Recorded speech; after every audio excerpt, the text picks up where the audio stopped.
हार्दिक शुभेच्छा। मी आज उपवासाचे साबुदाणा वडा बनवत आहे। त्याच्यासाठी साहित्य: साबुदाणा 2 तास भिजत ठेवलेले आहे, ते मोकळा करून घ्यायचा। त्याच्यात आपण दाण्याचा कूट टाकणार आहे आणि हिरवी मिरचीचं ठेचा करून घेतलेलं आहे ते टाकायचं आहे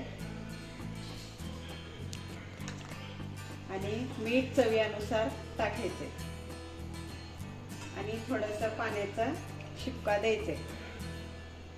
सगळं साहित्य एकत्र करून काढून घ्यायचे।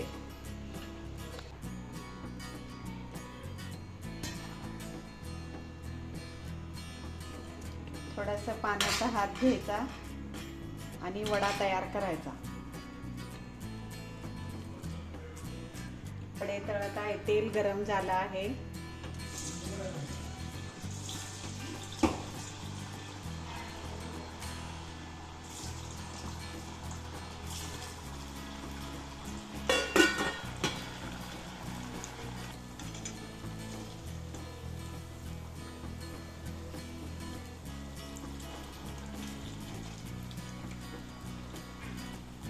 छान लालसर वडे तळून घ्यायचे। हे वडे तळणे झाले आहेत। आता आपण एका प्लेट मध्ये काढून घेऊ।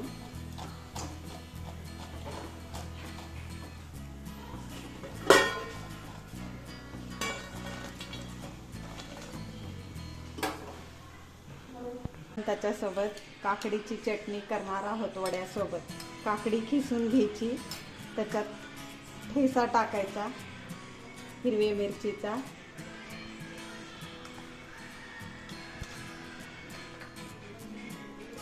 थोडंसं दाण्याचं कूट टाकायचं, चवीनुसार साखर टाकायची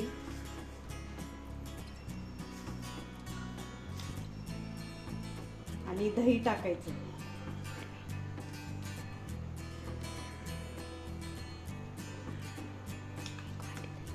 1 वाटी दही टाकायचं।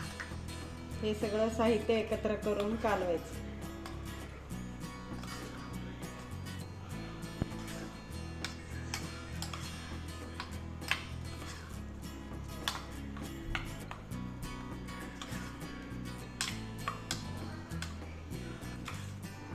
ही झाली आपली चटणी तयार।